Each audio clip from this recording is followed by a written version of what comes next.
Tudo bom? Estamos sem o seu microfone, Tamires. Tá desligado. Aqui, aí. Agora, conseguiram me ouvir? Gente, como eu sofri para entrar nisso. Agora, não vamos sair, né? Então vamos lá, não vamos pessoal. sair. Vamos começar a nossa live. Eu e a Tamires, a gente conversou dentro do Instituto Lula.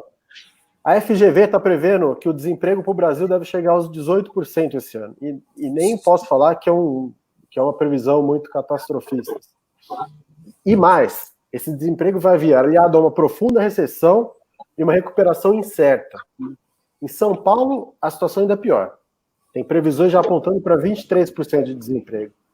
Em alguns bairros, esse índice de afetados vai passar dos 60%. No mundo inteiro, os governos estão sendo convocados para entrar em campo e socorrer a economia. Nos Estados Unidos, a administração federal deve colocar 10 trilhões de dólares na economia. Já estamos chegando perto de 60 trilhões de reais na cotação que a gente está vendo aí. É mais de 5 vezes o PIB do Brasil. Desempregados por lá vão receber, além do seguro-desemprego, o auxílio de 600 dólares por semana, ou seja, mais de 3.300 reais na cotação de hoje. O Brasil aprovou também seu auxílio emergencial. São 600 reais por mês, podendo chegar a 1.200 por família. No entanto, com a cesta básica passando dos 500 reais, o gás de cozinha variando entre 70 e 115 em Campo Grande, dependendo da região, sobra pouco para as outras coisas da casa. Aluguel, alimentação, vestuário, água. As pessoas que vivem em comunidades são justamente as mais pressionadas para sair de casa. São os entregadores, diaristas, prestadores de serviços, ambulantes. E aí a gente se pergunta, será que esses 600 reais bastam porque as pessoas fiquem seguras em casa? É uma dúvida que a gente vai responder aqui. Quando tudo isso passar, essas pessoas vão ter o emprego de volta? Elas vão ter seguro? Deixa eu... era o microfone da Tamires. Será que elas vão ter seguro esse emprego? Que muitas vezes elas são ameaçadas. Você aparece aqui em casa, você não vai trabalhar a hora que isso passar. E aí ainda tem outro problema. E as pequenas empresas? Quem está cuidando delas? Elas empregam hoje mais de 54% dos trabalhadores formais do Brasil. O Instituto Lula tem em sua trajetória 3 décadas de elaboração e discussão de políticas públicas. Tereza Campelo, Claudinho, já estiveram por lá, ajudando a gente a debater, a pensar num Brasil diferente. E essa transmissão ao vivo dessa segunda-feira segue justamente nessa linha. Eu queria, primeiramente, passar a bola para a diretora do nosso instituto, advogada, Tamires Sampaio. Tamires, que, entre outras coisas, está trabalhando numa atualização deste projeto de 2001, que é um dos projetos mais robustos de segurança pública no Brasil. Tudo bom, Tamires? Tudo bem, Alonso, muito obrigada. Obrigada, Tereza, obrigada, Claudinho, por ter topado participar desse bate-papo aqui com a gente. Como o Alonso comentou, agora a nossa ideia é colocar o Instituto como um espaço de formulação, de atualização de políticas públicas, né, que é um espaço histórico nosso, já dos últimos 30 anos. Esse projeto que o Alonso mostrou aí é um projeto de segurança pública que foi formulado nos anos 2000, e a gente tem dialogado com o Benedito Mariano para fazer uma atualização desse projeto, para pensar quais políticas públicas de segurança a gente consegue atualizar e pensar para o nosso país hoje em dia, né? Mas hoje o nosso tema é discutir a renda emergencial, é discutir essa situação urgente, né, em que a gente está vivendo, em que uma série de pessoas estão sendo desempregadas, em que o Brasil voltou ao mapa da fome. E aí, Tereza, eu queria começar perguntando para você o que é o auxílio emergencial, quem tem direito ao auxílio emergencial, inclusive porque você foi uma das nossas ministras, né, de desenvolvimento e combate à fome, e eu sei que se estivéssemos em um governo que tivesse compromisso com o povo, que tivesse compromisso com essas políticas de redução da igualdade racial, de políticas de redução da igualdade social, a gente com certeza estaria numa situação melhor, mas estamos aqui no governo Bolsonaro. Eu sei que a nossa bancada brigou para que o auxílio fosse de R$200, que era o que o Bolsonaro queria, para 600 e chegar até 1.200 para as mulheres que são chefes de família. Mas eu queria que você falasse um pouco sobre o que é esse auxílio emergencial, quem tem direito a ele, como que a gente pode conseguir ter acesso. E agradecer mais uma vez por ter participado. por ter aceitado participar. Obrigado, Tamires, mais uma vez, obrigado aí pela oportunidade. Eu acho que nós estamos num momento de um debate muito estratégico, né? Não é olhar somente e tentar entender a renda básica emergencial, que é fundamental, até porque o governo tem feito uma confusão enorme e parcela das pessoas nem sabe se tem direito, se não tem, estão indo para a fila na frente da caixa. Quer dizer, esse governo só gera mais confusão. Então, na verdade, o que aconteceu? Esse projeto é um projeto que a gente formulou, eu, inclusive, ajudei a montar, um grupo de economistas que apresentou não só para o PT, mas para os partidos de oposição. E por quê? Porque o governo não tomava atitude nenhuma, né? E o Brasil vivia um grande debate, né? Não fique em casa, não fique em casa. Esse debate não é um debate de escolha da população. Bom, eu posso escolher, eu quero ficar seguro. Se todo mundo pudesse escolher, fique em casa. Tem condições de ficar em casa, eu tenho certeza que as pessoas iam dizer, eu quero ficar em casa, eu quero me proteger, né? Eu quero ficar aqui, quero ter uma renda, mas isso não estava colocado. Talvez uns 10%, 15% dos brasileiros só mantiveram seus empregos e puderam estar fazendo o que a gente chama de home office, né? Quer dizer, ficar trabalhando em casa no computador com toda a segurança. Os demais estão tendo que ir para a rua trabalhar ou ficar em casa sem renda. Então, não é justo isso. E o governo não tomava atitude nenhuma. Nós começamos a pressionar, o governo apresentou uma proposta de fome, que era pagar R$200 só para quem não fosse do Bolsa Família e fosse do Cadastro Único, ou seja, para uma parcela muito pequena da população. Aí nós entramos com essa proposta da renda básica emergencial, pode dar o nome que for, auxílio emergencial, como as pessoas estão chamando agora, mas o nome mesmo oficial é renda básica emergencial, que o PT queria que fosse um salário mínimo, certo? Por trabalhador. Acabou sendo aprovado 600, indo até 1.200, ou para as mães solteiras, né, que cuidam sozinhas dos filhos, ou quando tem 2 trabalhadores na casa, pode ser o marido, a mulher, pode ser a mãe com um filho que já está em idade de trabalhar, podem receber, com acima de 18 anos, podem receber esses R$1.200, que é o limite por família.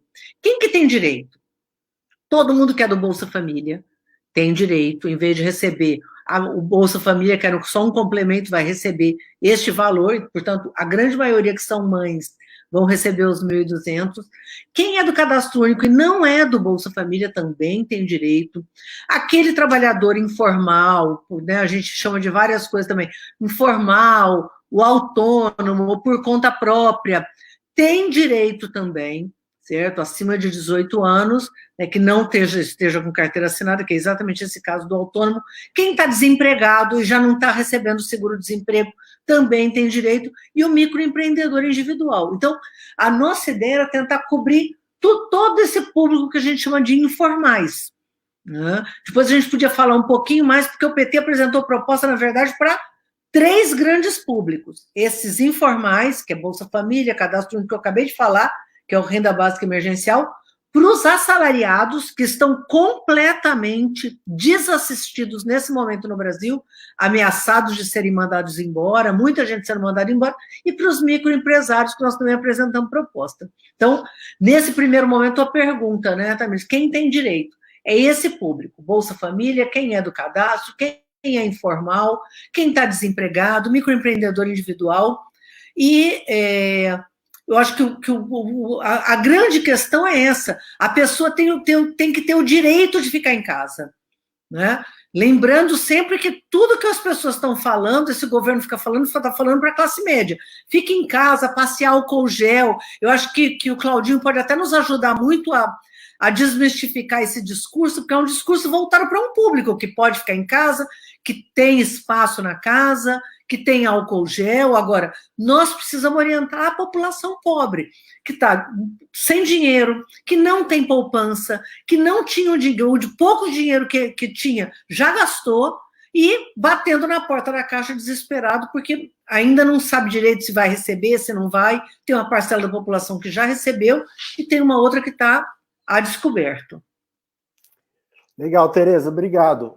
Como você já puxou a bola aí, eu vou também passar para o Claudinho agora. Claudinho, tudo bom aí? Olha só, Claudinho, eu estou entre as mensagens aqui, por exemplo, o Lucas Silva está falando, como assim, cadê o o auxílio, todo mundo que eu conheço já recebeu. Aí a gente pensa o seguinte, Claudinho, como a gente falou no começo, as pessoas da comunidade estão sendo pressionadas para sair de casa. Como que você está vendo aí que as pessoas estão conseguindo se virar dentro de casa, elas estão seguras? Essa história de tirar, parece um período sabático, né? Coisa de rico. Ontem eu estava na fila de supermercado, eu vi um cara, era um vendedor de mel, o cara estava reclamando, e aí ele acaba até abraçando um pouco o discurso bolsonarista, mas não por ser bolsonarista. Ele falou uma coisa que é muito verdade. Ele falou, esse negócio de ficar em casa é para gente rica. Como é que eu vou ficar em casa vendendo o mel dele? Então conta pra gente como é que tá a situação, como as pessoas estão se virando, se esses R$600 já chegou para todo mundo, tá tudo certo, tá ótimo, tá todo mundo em casa, passando álcool gel. Conta aí pra gente. Então, o dado real é que, efetivamente, esse R$600 não chegou para todo mundo. Eu moro na periferia, eu moro aqui no Jardim Monte Azul, aqui na Zona Sul de São Paulo, né? E nós juntamos aqui algumas lideranças aqui do distrito do Jardim de São Luís e criamos um comitê popular de enfrentamento à Covid-19, né? E a gente tem se deparado com muitas situações, muitas mesmo. A gente tem aqui, por exemplo, eu tenho aqui alguns casos. Tem um senhor aqui chamado Claudinho, também Claudinho, mas o nome dele é Claudemir. Ele é ex-presidiário, ele ficou 37 anos preso.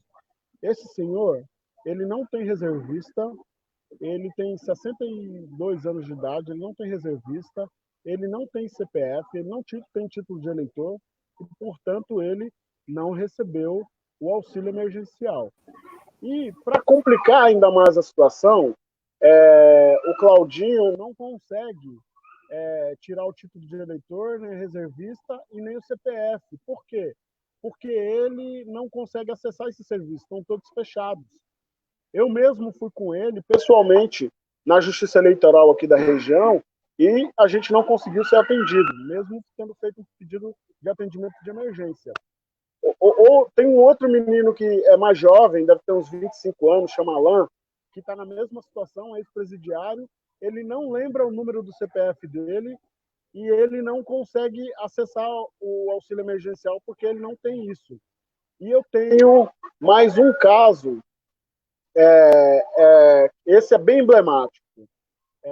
Um amigo é Uber e ele foi fiel à resposta lá do sistema, entrou no sistema, foi muito fiel, mandou o nome dele, o CPF dele, aí cadastrou toda a família dele e ele cadastrou o CPF da esposa dele, que tem emprego, porém está com jornada reduzida e salário reduzido. E aí ele teve o auxílio emergencial negado. E ele é um dos pilares da casa dele, sabe? Com o dinheiro que ele ganha na Uber, ele sustenta a casa dele. E hoje eles estão nessa situação. A esposa com salário bastante reduzido, ele sem poder trabalhar, sem condição de trabalhar, não recebeu auxílio emergencial, está passando por essa situação. Então, a situação na periferia é muito difícil, entristecedora, e, além disso tudo, se a gente pensar adiante, a gente pode se desesperar, porque iguais a esses que eu citei, tem inúmeros. Existem mulheres com 6 filhos, sem emprego, sem como trabalhar, por exemplo, que era diarista, não pode ir, que era cuidadora, não pode ir. Então, a situação é muito delicada, Então, a gente está vendo essa situação, entendeu? E nessa ação que a gente tem feito, a gente tem buscado auxiliar as pessoas com as informações que elas vão ter, né? As informações em relação à questão alimentar, as informações em relação à questão a quem é grupo de risco, quem deixa de ser grupo de risco, as informações onde buscar ajuda, e a gente também tem feito, para além dessa questão de informar as pessoas, a gente tem prestado serviço para essas pessoas. Eu coloquei meu carro à disposição, tem mais 3 amigos que colocaram, então a gente tem ido na UBS comprar remédio, buscar remédio, na farmácia comprar, para quem precisa que vai, é grupo de risco, temos ido no mercado. Outro dia mesmo rodei 25 quilômetros para conseguir achar um remédio para uma senhora que tem osteoporose, é hipertensa, quadro de depressão, e além disso ainda tem diabetes. Então, Claudinho, eu vou aproveitar essa deixa que você deu sobre esses casos que vocês têm vivido aí na periferia, né? Eu também sou da periferia, sou da Zona Leste de São Paulo, moro em Goianazes, e aqui no condomínio onde eu moro, eu tenho, junto com a minha mãe, ajudado uma série de vizinhos nossos que estão tendo muita dificuldade no cadastro do auxílio emergencial, inclusive dificuldades para conseguir acessar o aplicativo, e quando acessa o aplicativo, faz o cadastro e só que a resposta é negativa. Então, eu queria fazer uma pergunta para a ministra Tereza. A gente está vendo, né, está escancarado isso, não só com esses exemplos que o Claudinho tem dado, mas que eu acho que eu tenho visto várias pessoas na internet falando sobre isso, né? Que o auxílio emergencial, ele foi promulgado, ele foi efetivado, mas tem muitas famílias que ainda hoje têm dificuldade não só de se cadastrar, mas também de receber. E a gente está vendo famílias que passam a noite, inclusive, a noite em claro, na frente da Caixa Econômica Federal para conseguir ter acesso à informação. Então, eu queria que você comentasse um pouco sobre isso, assim, como o governo, para além de, como você mesma comentou, né, não ter tido uma vontade de fazer esse processo do auxílio, né? Foi através da força dos movimentos sociais e da bancada da oposição de esquerda que a gente conseguiu aprovar essa renda emergencial. E aí, para além disso, ao ser aprovado, essa população mais pobre, que está em situação de vulnerabilidade, ela tem ficado presa nessas burocracias internas. Eu queria que você comentasse um pouco sobre isso, né? O governo ele não está tratando a população mais pobre como ele trata os bancos, por exemplo, porque quando começou essa crise do coronavírus aqui, a liberação de financiamento para os bancos foi muito rápida. Agora, para garantir a renda emergencial, para além de ter tido uma dificuldade enorme, hoje a gente tem visto uma série de famílias que têm essa dificuldade com a burocracia para ter acesso à renda emergencial. Boa. E aí, ministra, já me conta se a gente está perdido ou se tem algum plano aí que a gente pode pensar em alguma coisa melhor.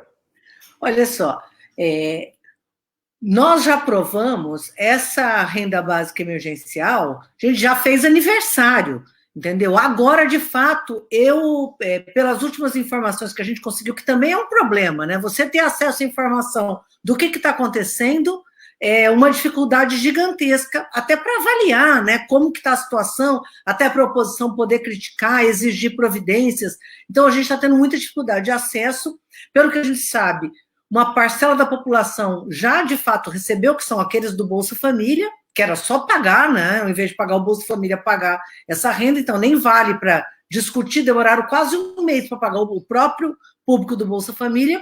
Essa semana pagaram mais uma leva, tem gente que ainda não recebeu, né, muita gente que eu conheço recebeu, muita gente que eu conheço, até porque as pessoas estão me escrevendo aqui desesperada, faço o quê?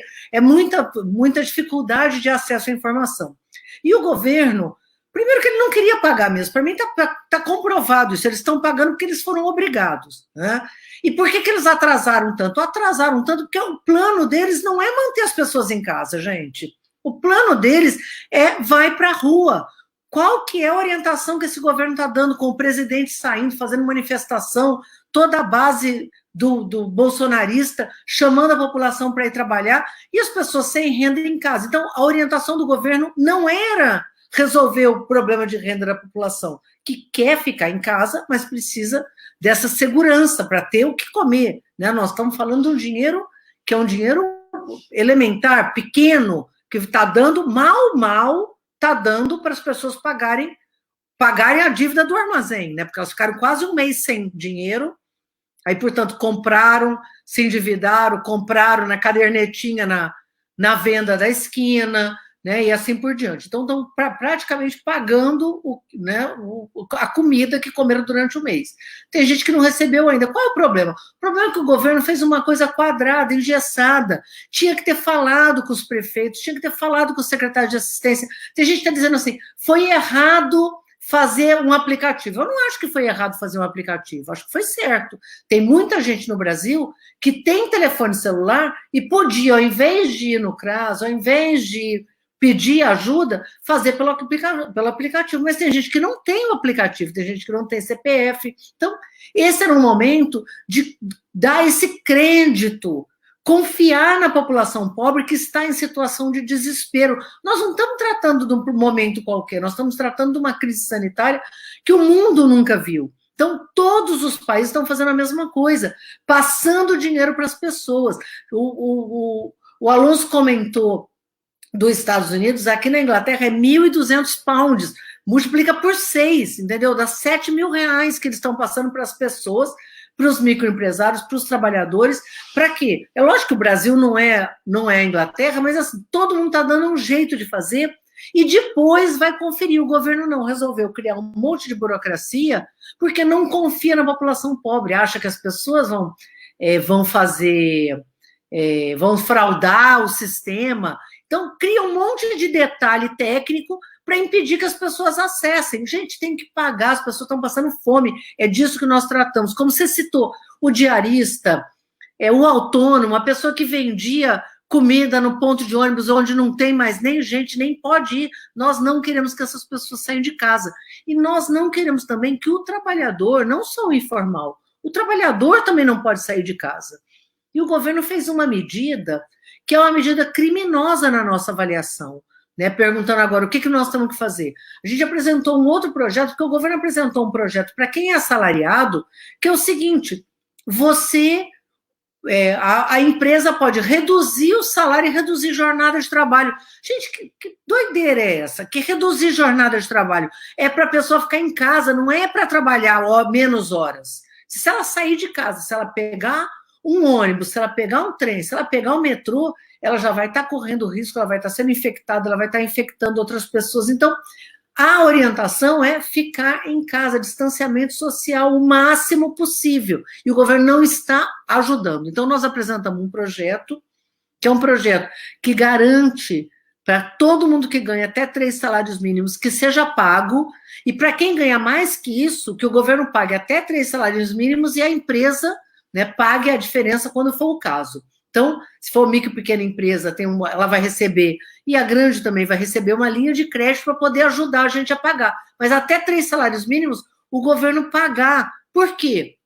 Porque interessa ao Estado, interessa à saúde pública que o trabalhador, o informal ou o trabalhador formal, né, pegando o exemplo aí do mesmo público, a diarista, que é informal, ou a trabalhadora doméstica, que é assalariada, que tem carteira assinada, nós queremos que as duas fiquem em casa.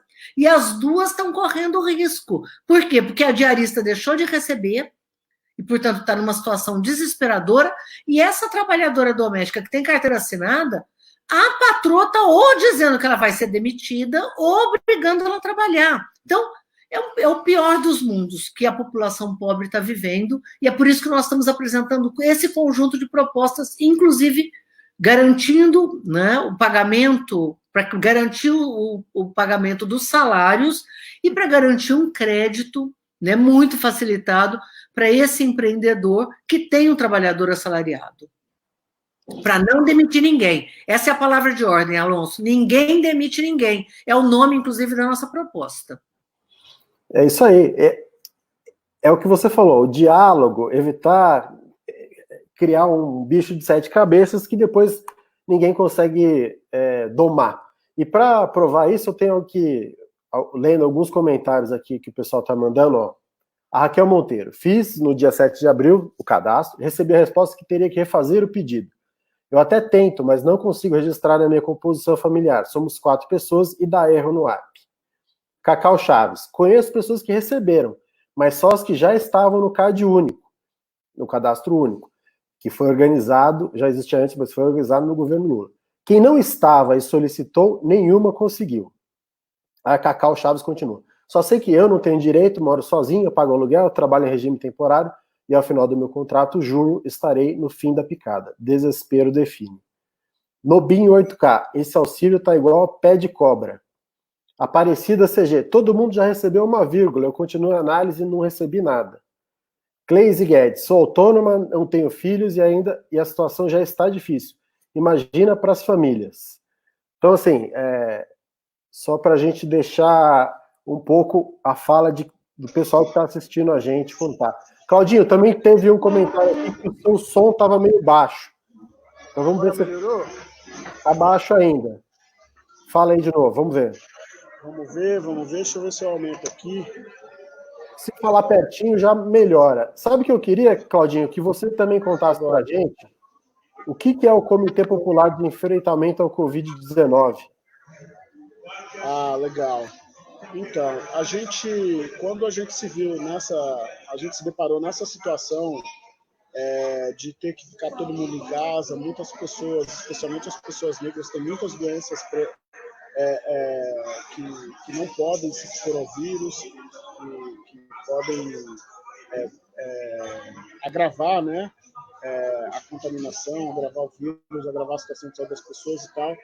E a gente viu que muita gente, tem um caso aqui na nossa comunidade de um pai de família que tem 8 filhos e uma neta, que vendia água no Farol. Ele não pode mais vender água no Farol. Ele até tentou, mas a polícia fez ele voltar para casa.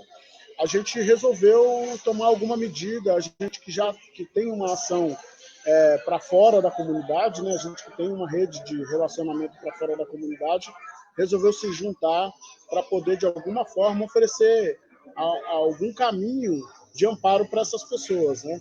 Aí a gente se juntou aqui, lideranças de vários bairros aqui do distrito do Jardim São Luís, tem do Jardim Santo Antônio, tem do Jardim Ibirapuera, tem aqui do próprio Jardim São Luís, Jardim Monte Azul, Jardim Casablanca, Pro Morar, uma série de bairros aqui, e tem um pouco de pessoas que não são daqui do bairro, mas que resolveu se juntar a gente também, e a gente resolveu pensar de que forma que a gente poderia colaborar para que essas pessoas pudessem se proteger e, se protegendo, proteger os seus, e também que elas conseguissem um mínimo de condição de sobrevivência para esse período, né, que é um período muito delicado, né, especialmente pela capacidade do vírus de se propagar, né, e de chegar nas pessoas.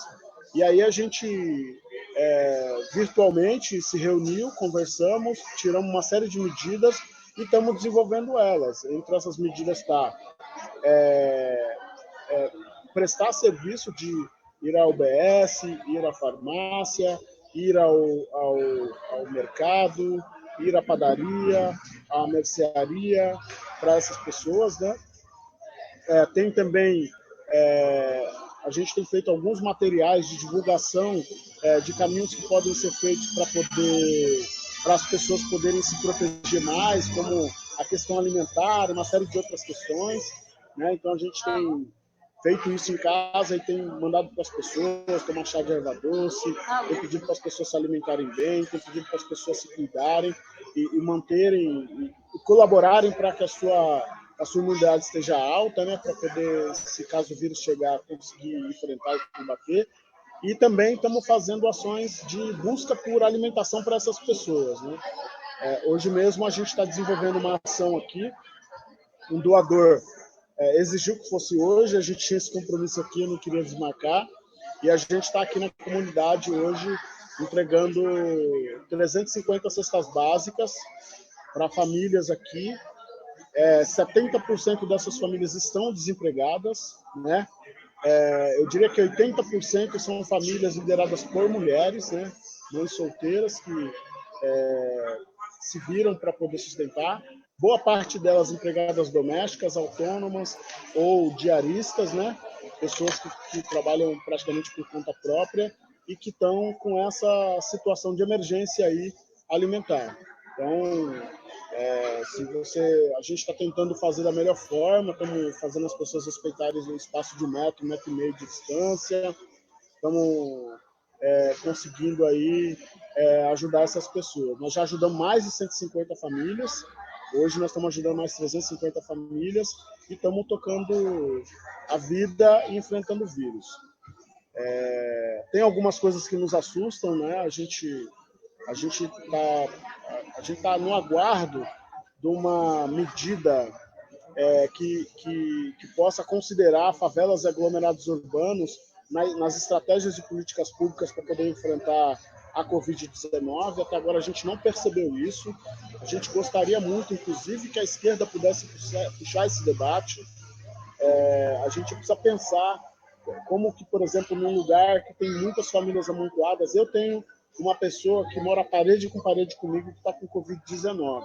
Ainda bem que essa pessoa tem respeitado todos os protocolos que precisam ser respeitados para ela poder se curar e não contaminar outras pessoas. Mas assim como eu, no Brasil inteiro, devem ter muito mais pessoas que estão passando por isso.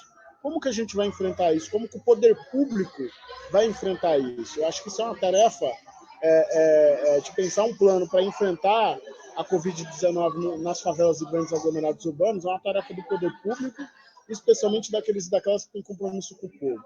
Então, é um apelo que eu faço, especialmente para os deputados, senadores, prefeitos, administradores, gestores públicos aí, especialmente do campo da esquerda, mas porque a direita não está pensando nisso. A direita, infelizmente, está pensando no mercado, está pensando naqueles e naquelas que estão pressionando eles pela reabertura dos comércios, pela reabertura dos bancos, pela reabertura e movimentação do sistema financeiro.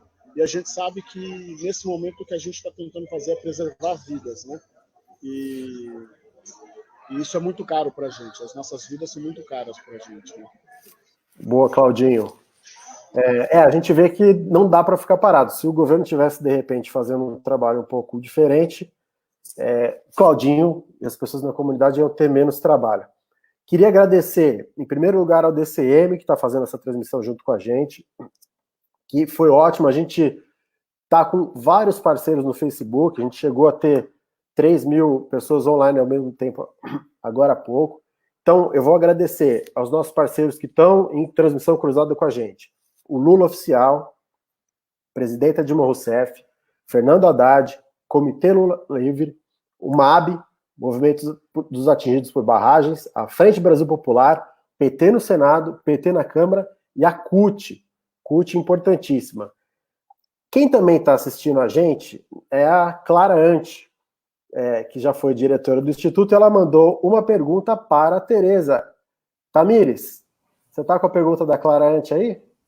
Sim, primeiro, Clara, que bom saber que você está acompanhando a nossa live. A Clara também tem uma live hoje, mais tarde, vamos acompanhar também.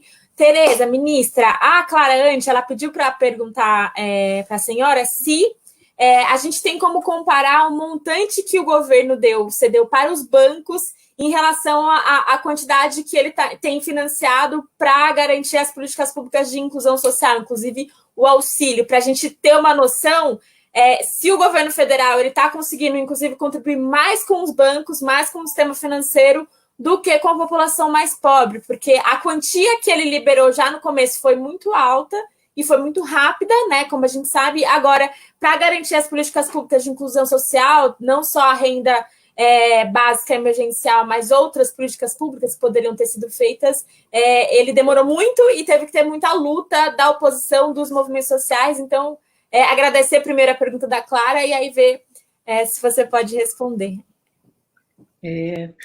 Clarinha, querida, amada, que saudade de você! Olha só, primeiro, né, o dinheiro, aquilo que a gente já falou, né, o dinheiro para os bancos saiu na mesma hora, né? Não que a discussão, a gente não deva ter um plano que consiga garantir o funcionamento da economia, não é disso que se trata. O PT e os partidos da oposição entendem que a gente tem que manter a economia viva também, certo? Agora, não pode ser um critério que é tudo para os bancos e nada para a população. O dinheiro é incomparável, claro, porque assim, a gente está falando, no caso dessa renda emergencial, chega aí a em torno de 30 bilhões por mês, né? São 3 meses, né? Então, nós vamos chegar num valor relativamente pequeno, certo? Quando você está falando a linha de crédito que saiu era 350 bilhões, o governo chegou a falar em 1 trilhão, certo? Nada disso está chegando para a população pobre. O dinheiro que saiu para o Sistema Único de Saúde, na primeira rodada, era 5 bilhões. Nós estamos falando de 1 trilhão para sustento, para segurar o funcionamento dos grandes, e quando você fala do Sistema Único de Saúde, quando você fala da renda da população, você está falando de alguns bilhões. E no caso do trabalhador, a gente tem que pensar, porque não se trata só de gasto. Eu acho que essa é uma questão que, aliás, o Lula sempre fala muito nisso, é bom a gente lembrar. O dinheiro que a gente coloca na mão dessa mãe, ele não vai para o colchão, ele não vai para a poupança, ele não vai para para fazer especulação, ele vira comida. Né? Então, isso não só é importante para a família, mas isso também é importante para manter a economia, um pouquinho da economia funcionando. O que está funcionando da economia? A parte essa de medicamentos, né, farmácia, e a parte de alimentação. Então, se a gente conseguir manter isso funcionando, o Brasil vai um pouquinho menos para o buraco. O governo tem que fazer as duas coisas ao mesmo tempo. Uma, tentar impedir que a crise sanitária, que é isso, o número de pessoas indo para o hospital, seja tão grande que a rede de hospitalar não aguente, e entra em colapso, que é o que já está acontecendo em alguns lugares do Brasil. É por isso que a gente está falando, fique em casa, gente. Não é porque nós queremos fechar a economia, mas se você sair na rua, você está transmitindo o vírus, pegando a doença. Então, qual que é o jeito de manter as pessoas dentro de casa? Ajudando com essa renda. Mas o governo também tem que ajudar a economia a não morrer. Né? As empresas têm que ficar vivas. Então, o governo não está ajudando essas três frentes, que são as frentes mais vulneráveis, que é esse trabalhador informal, né, o por conta própria, o microempresário, o trabalhador assalariado que está sendo jogado no desemprego. O desemprego está aumentando. Quando a gente fala isso, significa o quê? Eu não acredito que vai chegar em 18%, eu acredito que vai ser mais do que isso. E essa crise pegou a gente no pior momento, porque o desemprego já estava alto. Né? Então, o desemprego já estava altíssimo, né, em patamares que a gente não via há muito tempo, e está acelerando. E os micro e pequenos empresários que também estão desesperados. Então, tem gente dizendo, não, quero abrir. Não porque quer abrir, mas porque não vê perspectiva, está vendo sua empresa quebrar. Né? Então, o que nós vamos colocar para o país para daqui a 3 meses, para daqui a 4 meses, quando a gente começar, aí sim, com segurança, a voltar. Né? Então, a Clara está certa em tentar comparar, porque o valor é incomparável. Né? Nós estamos falando em 30 bi para um, 300 bi para o outro, e 1 trilhão para outros ainda. Né?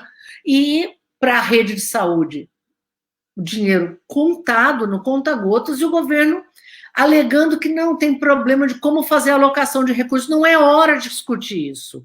A hora é, vamos gastar. Depois a gente vai dizer como que a gente vai pagar essa conta. Por quê? Porque senão não vai ter depois. Né? Esse que é o fundamental. Então, só queria aproveitar um gancho para pegar essa fala do Claudinho, que é super importante, que é o quê? Nesse momento, é muito importante essa solidariedade, mas o Claudinho está certo, quem tinha que estar fazendo, cobrindo parte desses problemas era o setor público, não só com essa renda, não só, mas inclusive pagando determinados atores, né, inclusive da comunidade, para poder estar fazendo esse serviço comunitário, garantindo que essas pessoas vulneráveis, idosos, né, que as pessoas tivessem como ter acesso à comida, nada disso ele está providenciando, ele não está ajudando os prefeitos, ele não está ajudando os governadores, que são os que estão tentando criar esse ambiente, e essa solidariedade. Quem tinha que estar fazendo isso? O setor público. Não pode contar com ajuda numa crise desse tamanho. Né? E é com isso que a gente está contando, com ajuda, com filantropia, ainda bem, né? Mas tudo que fosse feito nesse momento já seria pouco, mais ainda com um governo que não cumpre o seu papel, né? Não só não gastando na área de saúde, como não gastando na área social, né? Na área de assistência social, que estaria ajudando muito. E eu acho que a gente tinha que já ter tomado medidas, que é isso que o Claudinho falou. O que nós temos que fazer? Nós temos um conjunto de espaços fechados no Brasil, hotéis, motéis, toda essa rede de pensões, tudo isso fechado, podia estar acolhendo essa população. Não é acolhendo a população doente, porque tem gente que diz, vamos transformar um hotel num hospital. Tem gente que não tem que ir para o hospital, tem que estar num lugar seguro, tem idoso que não está doente, mas está vulnerável porque está num lugar cercado de gente doente. Como que a gente podia fazer? O governo tem que pagar esses hotéis, tem que pagar esses motéis, tem que pagar essas pensões e transformar esses locais em locais que possa estar acolhendo essa população. População de rua, população que está em bairros e comunidades com muita gente. Tem gente que está numa casa com 10 pessoas. Gente, isso é um risco. Então, numa casa pequena com 10 pessoas, essas pessoas estão em risco. Uma casa de um cômodo. Uma casa de um cômodo com 10 pessoas sem janela. Tem isso. É um risco. Essas pessoas estão em risco. E essas pessoas em risco colocam em risco o resto do país. Então, não é uma coisa para resolver só um problema dessa família pobre. É uma questão de saúde pública. Então, resolver este problema, colocar essa família em segurança, é bom para todo o país. Né? E dar um dinheiro para essas famílias é bom porque faz o comércio funcionar também. Então, nós temos que parar de achar que nós estamos tratando somente de uma questão de justiça social. Não é uma questão de saúde pública, né? É uma questão de justiça, mas é também uma questão econômica, manter a economia viva. E eu acho que a proposta que nós estamos apresentando, e o Claudinho está certo em cobrar, nós temos que ter um plano, já que o governo é um irresponsável e não faz esse plano, que com segurança, como que vai ser daqui a 5, 6 meses? Não é pedir para sair o mês que vem. Gente, é uma irresponsabilidade chamar as pessoas para a rua agora. É uma irresponsabilidade. É um crime. Vamos dar um nome que tem que ser dado. É um crime. Legal, Tereza. Eu queria a gente já está com 40 minutos da nossa meia hora com o Instituto Lula.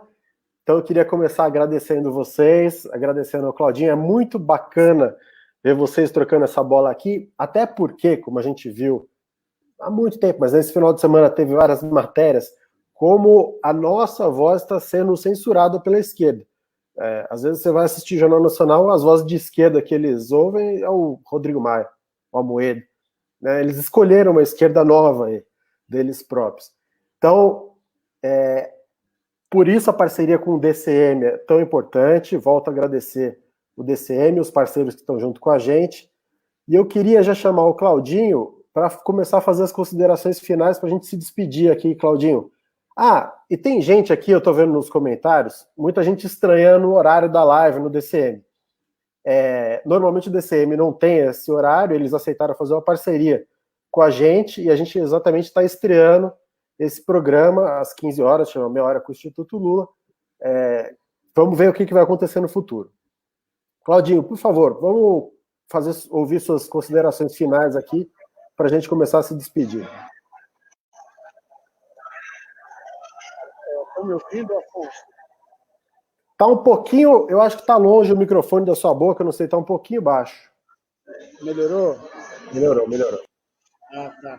Eu quero dizer o seguinte, a periferia não vai assistir de braços cruzados esse genocídio que se pretende fazer na periferia. A gente sabe que quando o vírus chegar de verdade na periferia, o efeito vai ser devastador, e é por isso que a gente está agindo para que essas coisas não ocorram.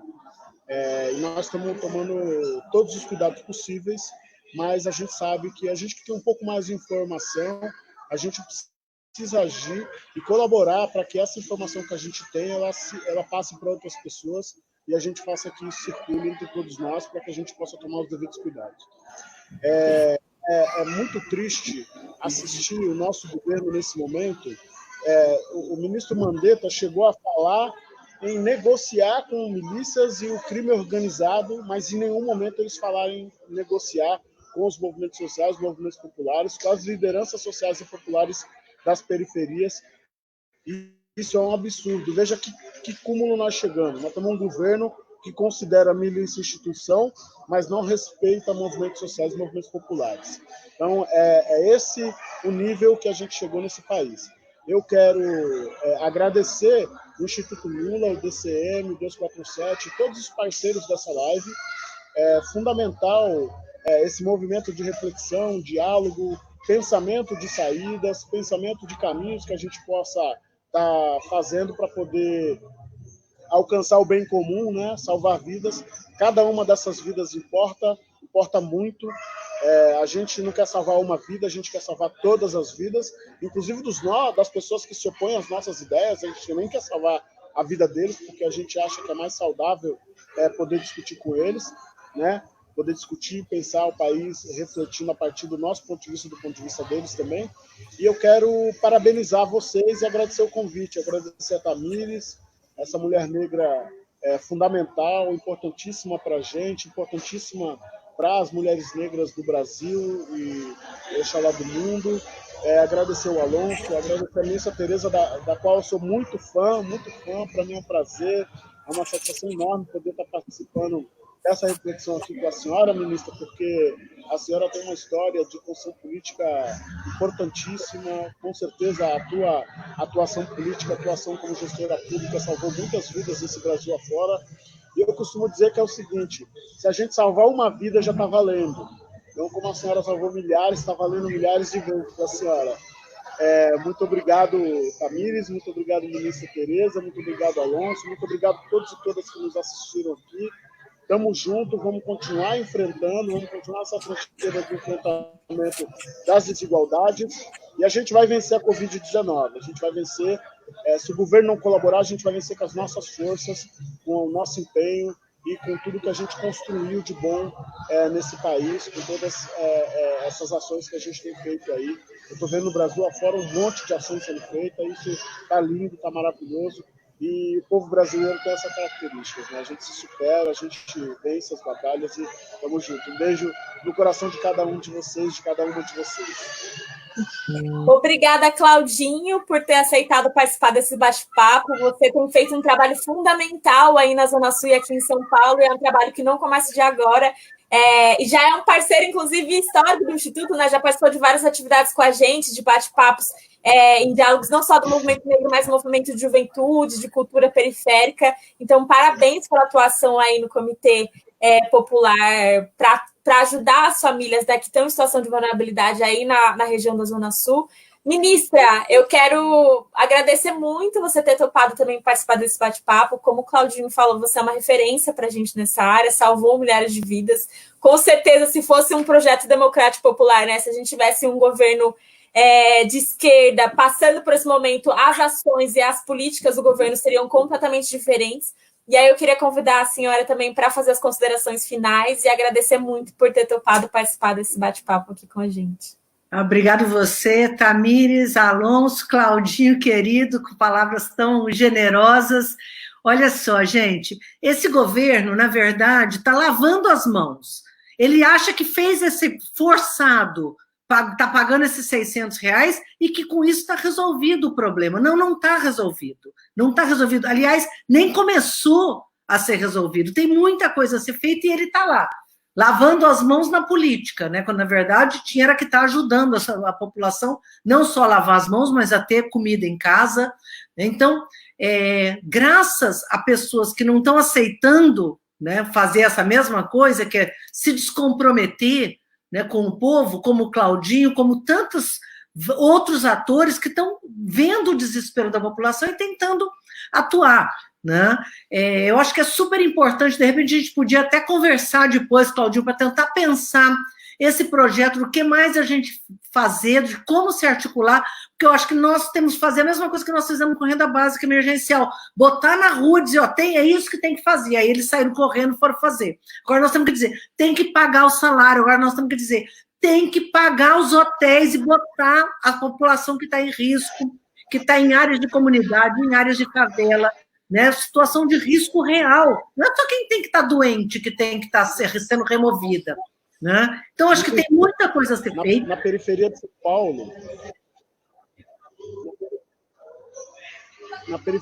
Paulo, nós temos CELS, que estão fechados, nós temos os centros culturais, as casas de cultura, nós temos também as escolas que estão fechadas. Todos esses lugares serviriam para poder acomodar pessoas por esse período, para a gente desaglomerar as pessoas.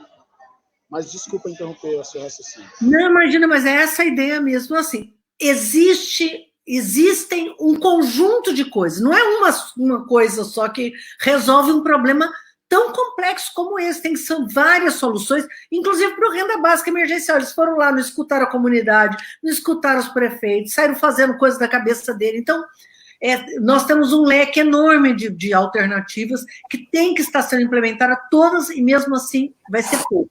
E começar a pensar também como manter o resto do país, né? Como garantir, por exemplo, a agricultura familiar funcionando, né? Nós estamos falando muito em setores urbanos, mas o rural também começa a ficar em risco. Então, assim, tem um conjunto de questões, e aí, só lembrando, gente, um pouco das coisas que está funcionando porque ainda existia o SUS, que eles queriam ter privatizado, ainda existe a Caixa Econômica Federal, que eles também queriam ter privatizado, e existe o Sistema Único de Assistência Social baleado, né, porque cortaram o dinheiro, mas está lá funcionando.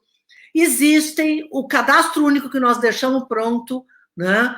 Então, o conjunto das coisas que está funcionando hoje no Brasil é aquilo que já existia, que se dependesse deles já tinha terminado. Então, isso também tem que servir de lição para a gente poder lutar para acabar com essa política de austeridade, né? Quando acaba, porque daqui a pouco vai acabar essa epidemia, a gente vai conseguir, espero, vencê-la, e eles vêm com o quê? Vamos voltar à austeridade, vamos voltar a privatizar a Caixa. Não, nós não podemos deixar, tem que garantir o SUS funcionando, que é o que está nos salvando nesse momento. E eu queria, assim, agradecer, né, não só a oportunidade, mas a todo mundo que está na luta, trabalhando e ajudando a gente a salvar o Brasil, como o Claudinho e tantos outros, né, na ausência desse Estado que deveria estar tomando um conjunto de medidas. Então, obrigada pelos parceiros e estou muito à disposição para o que eu puder ajudar.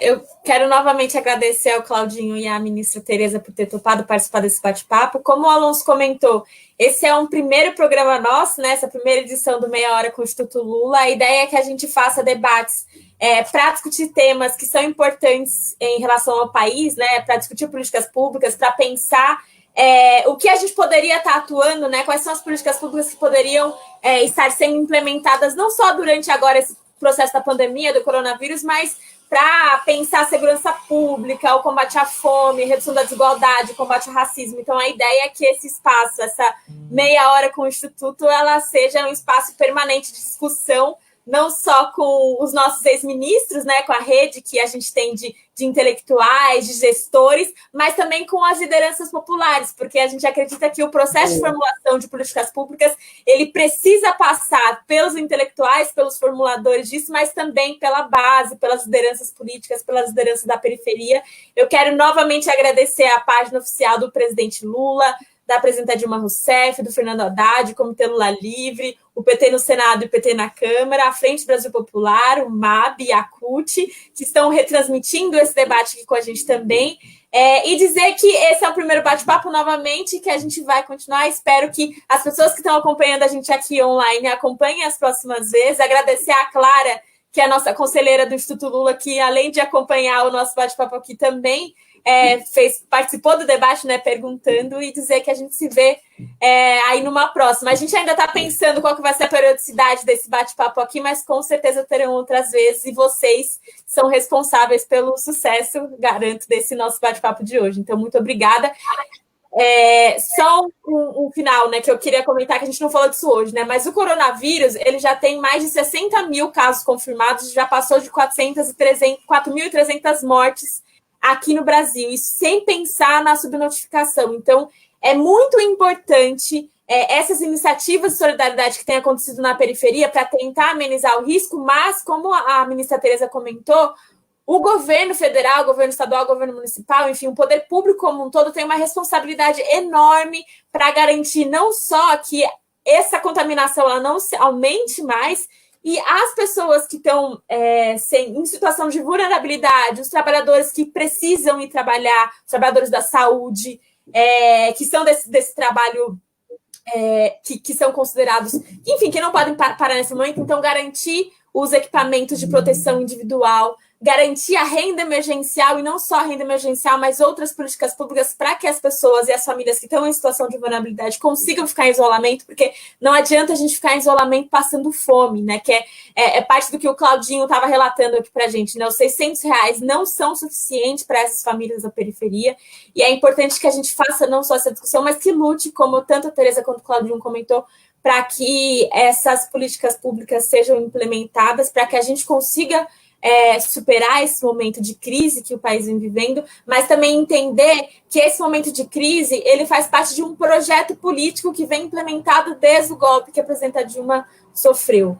É um projeto de desmonte mesmo, né, dessas políticas públicas, desse projeto democrático popular que foi implementado nos últimos anos, e por isso que é importante que a gente faça esses debates e que faça muita luta social, para garantir a sobrevivência, porque na prática, hoje, o que a gente está vivendo é uma luta pela sobrevivência do povo brasileiro.